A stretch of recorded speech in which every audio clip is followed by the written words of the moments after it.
Karena ada tipe suami yang jika dimaafkan justru ngelunjak dan menginjak-injak harga diri istri. Yang seperti ini tidak patut dimaafkan.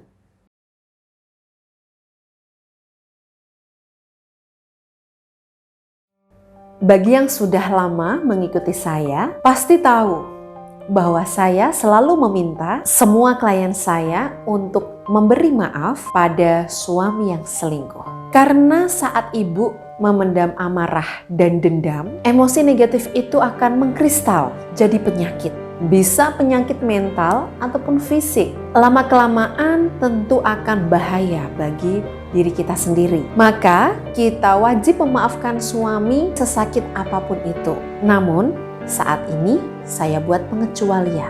Karena ada tipe suami yang jika dimaafkan justru ngelunjak dan menginjak-injak harga diri istri. Yang seperti ini tidak patut dimaafkan. Sebelum saya jelaskan lebih detail, silahkan ibu bisa catat nomor konsultasi yang ada di layar berikut. Melalui nomor konsultasi ini, ibu bisa menceritakan masalah rumah tangganya secara detail dan jujur. Jika ibu mantap berikhtiar bersama saya akan bantu berikan solusi dan bimbingan khusus agar masalah ibu bisa cepat selesai.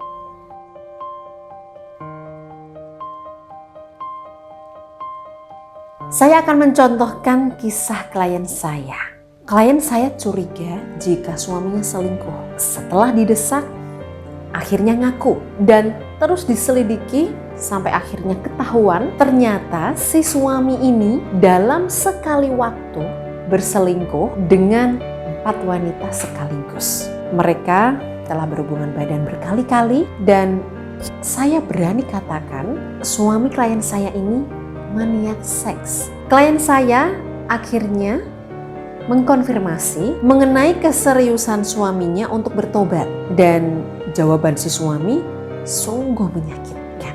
Dia berkata kasar pada istrinya, katanya nggak becus ngurusi rumah tangga, tidak bisa membuatnya puas di atas ranjang, hanya bergantung pada suami dan tukang ngabisin duit.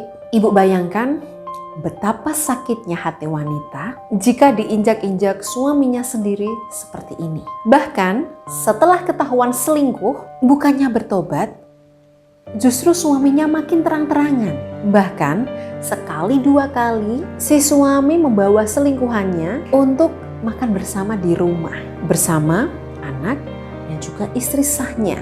Ini keterlaluan ya. Untuk suami selingkuh yang ketahuan tapi tidak bertobat dan memperbaiki hubungan dengan istrinya, dia tidak pantas dimaafkan. Untuk membantu menguatkan mental klien saya ini ketika berkonsultasi dengan saya katakan di depan suami, ibu jangan pernah memaafkan suami. Tunjukkan rasa kecewa sebagai seorang ibu dari anak-anaknya agar suami tahu bahwa ibunya anak-anak saya ini tersakiti karena saya. Ingat, di depan suami jangan dimaafkan, tapi di belakang suami jauh dari lubuk hati ibu tetap dimaafkan. Karena ini penting bagi kesehatan mental ibu. Apa bisa begitu, Mbak Maida?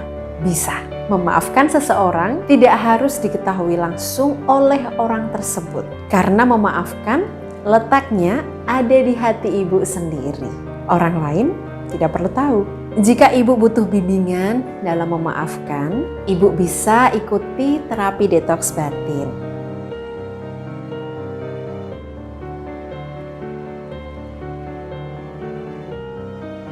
Bagaimana cara memaafkan suami yang berselingkuh? Apapun kesalahan suami ibu, bahkan jika dia berselingkuh, ibu wajib memaafkan suami. Karena menyimpan amarah dan dendam bisa membuat ruang batin penuh. Ruang batin jika penuh, emosi-emosi negatif itu akan mengkristal dan menjadi penyakit. Klien saya ada yang kena vertigo, mah, jantung, hingga kanker. Karena kelamaan menyimpan luka batin.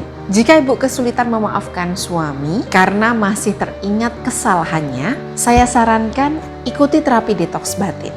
Dalam terapi detoks batin, ibu akan mendapatkan 3 hal. Pertama, rekaman seminar online. Ibu akan mendapatkan bimbingan dari saya secara langsung mengenai cara memaafkan suami dan melepaskan dendam. Rekaman seminar online ini berdurasi kurang lebih 3 jam yang bisa Ibu tonton berulang-ulang agar hasilnya Ibu bisa lebih cepat move on dari rasa sakit hati yang diakibatkan suami.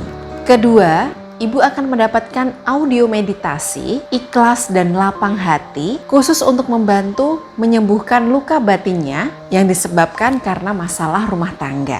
Audio meditasi berdurasi 30 menit ini ada bimbingan suara saya juga yang perlu Ibu dengarkan setiap malam sebelum tidur. Insya Allah bisa membuat Ibu lebih tenang, ikhlas, dan damai. Ibarat obat harus dikonsumsi setiap malam dengan dosis yang tepat agar sembuhnya lebih cepat. Ketiga, Ibu akan mendapatkan buku 30 hari memaafkan suami yang dikirim langsung ke alamat Ibu. Buku ini berisi langkah-langkah konkret, sikap keseharian yang Ibu lakukan selama 30 hari ke depan agar Ibu mampu menjadi pribadi yang baru, yang lebih kuat dan tidak mudah tersakiti. Ayo ibu-ibu, jangan ditunda berobat batinnya karena sakit hati dan emosi negatif yang terus Ibu simpan bisa mengkristal jadi penyakit. Pendaftaran terapi detox batin bisa menghubungi nomor konsultasi yang ada di layar berikut.